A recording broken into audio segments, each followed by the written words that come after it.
Hello everyone. Today we will talk about English education in India and the world also. Let's talk about the present scenario, what's going on about English education in the world. Most of the country, especially if we talk about the South Asia and the Asian world and all, like the like the countries in the South China Sea and European countries, if we leave some of them, and South America, North America as whole, and Africa, most of the parts of world are dominated by English education. But there are still some countries which stand out and they promote their own language in education, which we will talk about a few moments later on this in this conversation. So, many a people believe that English is a very advanced language. I have watched, I have heard many of my fellow classmates also saying that English is very advanced language and we should always learn in English and that will be very helpful for our future.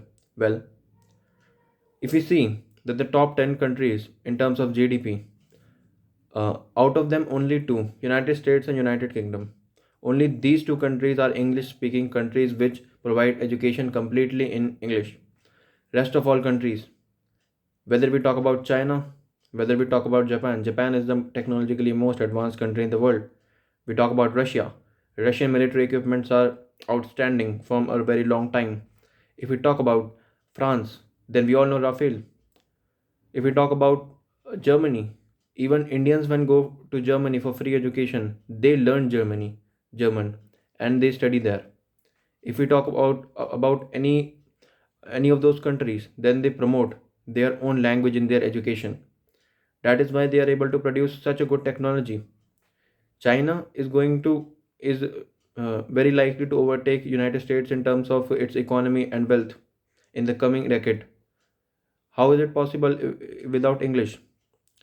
Isn't that a proof that English is no longer is not a very mandatory thing for success, a mandatory thing for growth?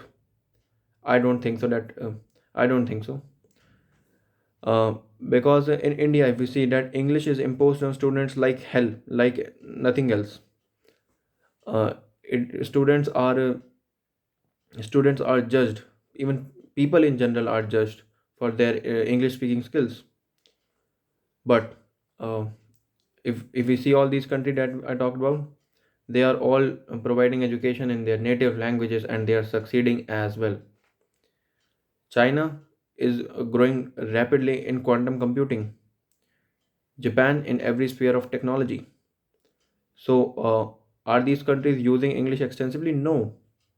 If we see in the history also that the great scientists, if we talk about Einstein, if we talk about Heinsberg, if we talk about Schrödinger, they all were they all studied in their native language that were either Dutch, German, French, Italian, and the recent developments going on in South Korea and Japan and from and these days China also. Then they all are studying. Then they all are having their education in their native languages. So that is a short proof for the fact that English is no longer a very mandatory language for growth and technological developments. But the scenario in India is very alarming. Uh, there are two aspects of this. Number one, the post colonization effects. Indian policymakers and the Indian government still have a very colonial mindset when we talk about English education. It is mandatory in most of the places. Um, and in the society, and the second aspect of it is the society. In society, one is judged well if he can speak English very nicely. If we go to a if you go to a mall, if a quarrel is going on in the shopping in the counter line of a mall, and one person is let's say one person is right and another is uh, fairly wrong, then there are high possibilities then that if the wrong person speaks in English, then majority of the people will be influenced towards him and they will assume that he's a well learned person and he speaks English. He might be whatever he's saying must be right. So that is the kind of society we are having these days, and the problem is even higher in the metropolitan cities. So the societal change must take place now. The time has come, and we should move towards our native tongues, like Hindi, like Sanskrit. So education in India is also like that. What I'm saying today is in English. We are talking in English. If we go to the schools, then science and mathematics and social sciences and all those commercial subjects also, those are only, majority of the places those are only taught in English. Why so? Majority of the examinations are conducted in English only, if we exclude some government examinations. So that is really a very alarming situation, and we must work on it.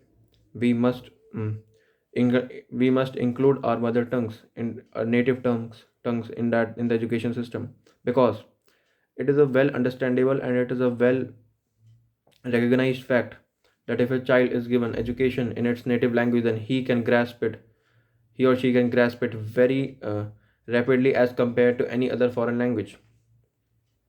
So that is the thing that the policymakers and the government should look to, and promote. I don't mean that we should completely eradicate English from the education system and the society. It should be there, because for the global talks, for in the era of globalization, we need English up to some extent. So, is that does that mean that we should consume education in English? No, we should consume education in our native tongues, and we can also learn English because it's just a language. A person can easily learn two to three language at least. One can be his mother tongue. Second can be his uh, one can be his native language in which he would pursue his education. Second can be his native dialect of that language. Third can be English, and even more. Why not? We can learn as many languages as possible. So that was my viewpoint towards English education in India, and that was all. Thank you very much.